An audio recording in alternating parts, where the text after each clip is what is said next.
this process so far and for your work. Today we had the culmination of a tremendous amount of activity mostly at the local level, preparing the canvassing reports at the county level, doing the machine reviews, and of course today's main action was triggering a great deal of work again at the local level starting on the 29th.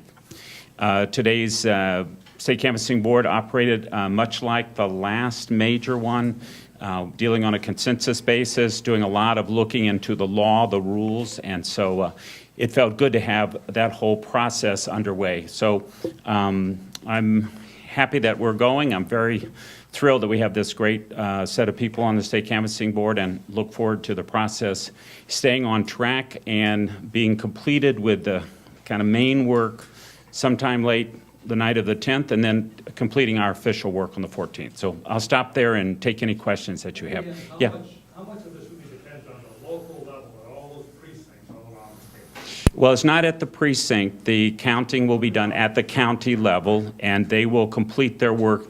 Typically, it'll get done in the first week, although they have up until the 7th. Can you explain just mechanically what you guys decided on how you're going to segregate the ballots and report those results after each day? Well, it'll be more or less the same spreadsheet that was used last time, and so it'll have the categories on the spreadsheets, those who've been clearly assigned to one of the two candidates. And I might add that in the last election, 2,999 out of 3,000 were assigned in that way. 1 per 1,000 were ultimately challenged. So they'll be assigned by the decision of the bench official. There'll be some that'll be in an other category, which means they're overvotes, undervotes. They were a vote for Horner. They were a vote for Ken Pintel. They were a vote for somebody, not one of the two candidates. And then there will be the two piles that will be challenged by either of the two candidates. Those are the 5 main ones. And today, based on the recommendation from the different councils, a procedure for segregating out frivolous challenges as identified by the local official, and today and tomorrow we'll work out the procedure by which that'll be done, and we'll make that available to you. What kind of 1 or 2 categories? Is it going to be frivolous challenge by candidate X, frivolous challenge by candidate? That's what was requested, and that's what we'll be working to figure out how to do. What kind of special Does that mean instructions? 7 piles or 6 piles, just to get the piles correct? That was the suggestion, but we haven't worked it all out yet. Okay, what kind of special instructions will you be giving to the individual counties now on how to conduct this? They'll be getting the recount plan as published, as amended today. That's what they'll get. Yeah? Just to be clear on the number of piles on the frivolous. We don't know yet. You don't know. So it Yeah. could be 6, it could be 7 piles. We don't know yet. Okay.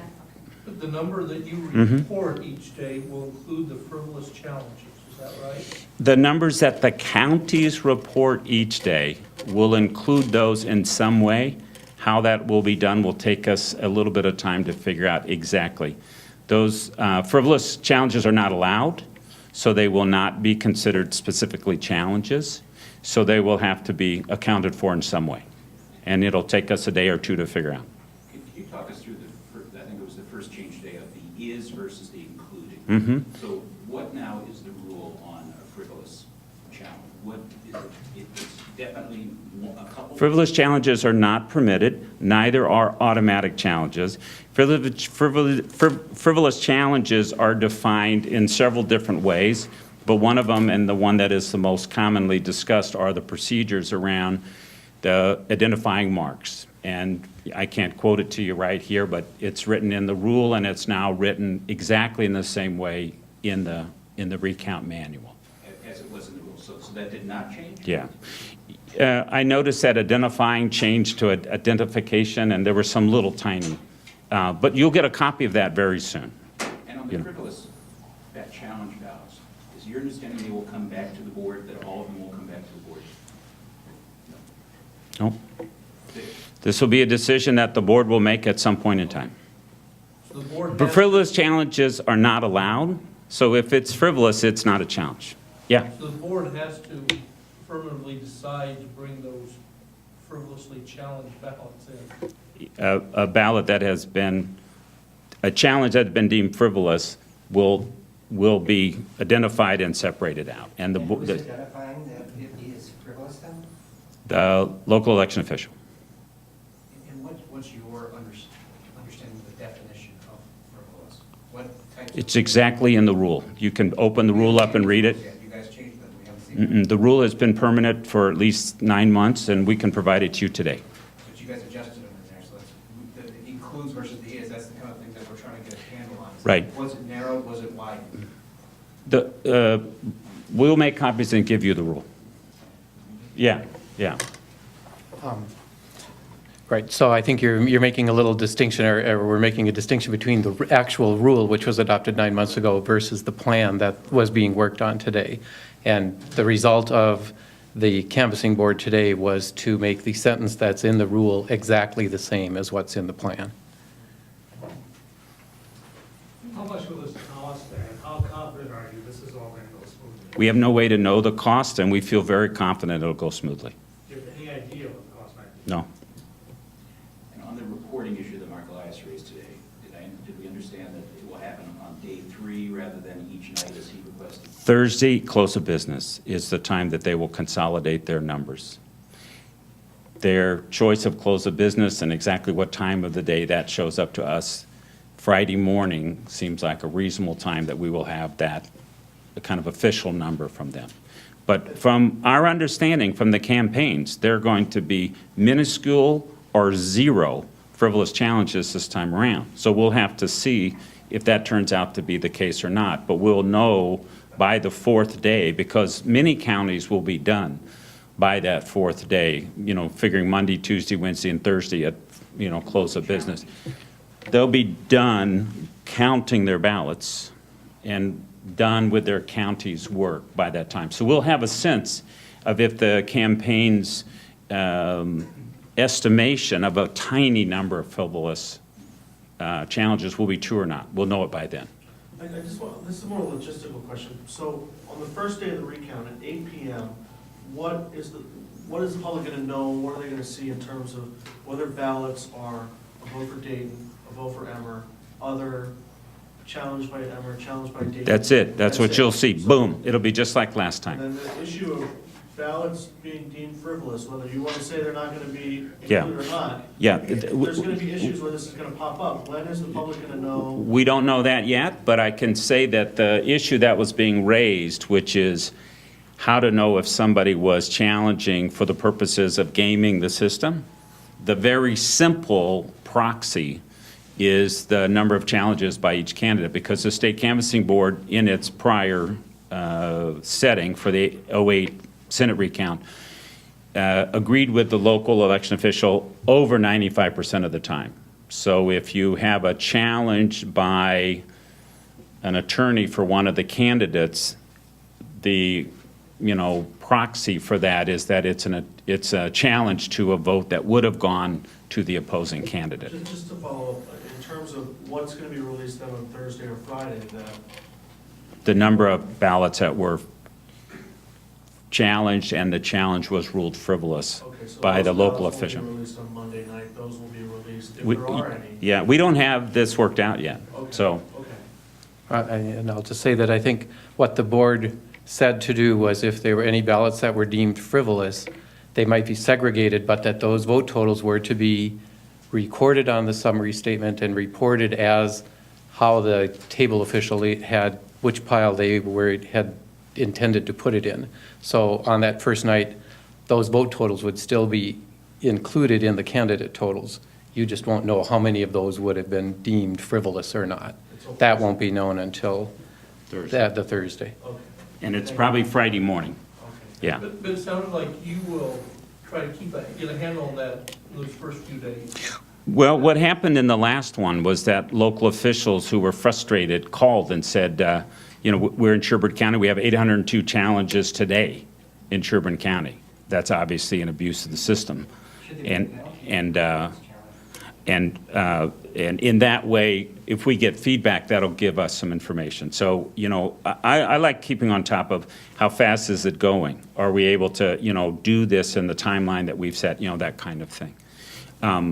I don't really have an opinion one way or the other about, what should happen. The campaigns have insisted that there will not be this tit for tat. attempt to game the system by frivolous challenges this time around. And the rule on identifying marks has been changed dramatically, and that provided the biggest window for what were deemed ultimately frivolous challenges last time. Back Yeah. to Bruce's question about cost, is there any reason to believe this is gonna be a lot more expensive or less expensive than '08? Should be about the same. And that was I think, $461,000 or something like that? you know, I mean, the question of cost starts with the decision on what you want to include. I noticed that either Dakota or Scott County already did an estimate for theirs for this time, and they had it in the newspaper, and I think it was 2,000 or something on their end.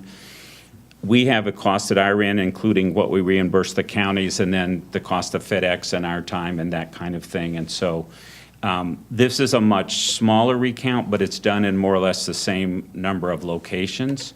The costs that we will just incur and absorb as part of our budget will be alongside of costs that are hard costs. And so, it's going to be somewhere in the 100 to 200,000 range, but there's no way to know up front, exactly what that's going to be. And that's just for your office?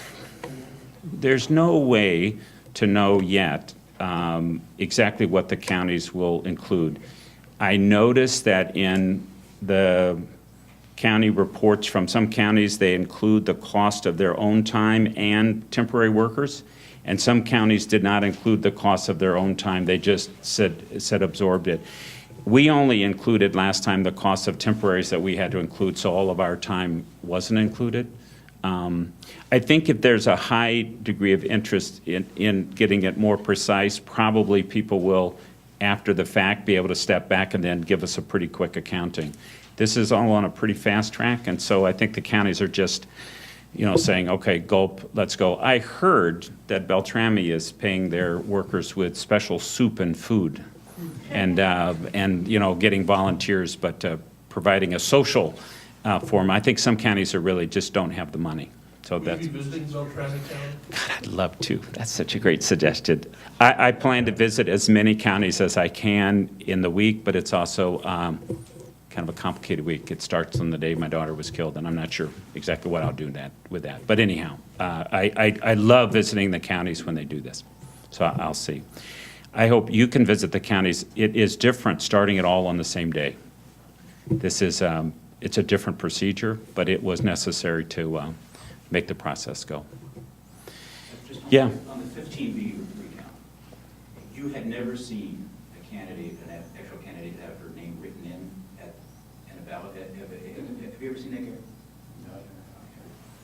Yeah, I was very surprised. And, Alan Weinblatt's been doing this forever. He has been doing this longer than anybody. But I've never seen that particular thing that he described, and apparently it was widespread in the instance he was referring to. So it was a new consideration. It never dawned on me. So that will, if I understood what happened, that will be allowed. If someone writes in Carol Lewis or King Banyan, that vote will count. Yes, the people looking at will say that person's intent. The other candidate might challenge it, and they would have a basis for a challenge. But certainly, that's it's a unique thing, but according to Alan, it's widespread in one instance. So it was new. It was new to me. Do you have any reason to believe that, just given the wider margin this time, that there will be a larger number of challenges by a candidate or? I think that the citizens have been, according to the people who did the machine reviews, the machine reviews should give you a proxy for the citizens being much more careful this time. And it looked like, from the basis of looking at the machine reviews, that there are many fewer, kind of all over the map and just sort of, difficult to ascertain. So my expectation is that we had 1,000 with a 3 million vote. We'll have 700 to 800 with a 2 million vote, and that the citizens have been at least put on alert that it really matters, and don't go treating the ballot as the place to put the shopping list and stuff like that, which we happened last time. But I think the question of the challenge is really the campaigns, I think, have said over and over and over, they want to challenge legitimately unclear or imprecise ballots, and I don't expect a big number. It would be back-breaking to take a huge, and I just don't expect that to happen. Final question. Other Is questions? it really possible to eliminate all human error from an election? Of course not. Just one other thing, in terms of, it seemed like the canvassing board this time, more than in 2008, members talked a lot more about trying to prevent an election contest. Does that weigh more heavily on this board's mind than on what occurred in 2008? I think for the justice who sat on the state Supreme Court at the time, it's a very large issue. I don't hear that from the others, although Denise Riley would have had the greatest life experience in this area. I mean, it's amazing that she's there.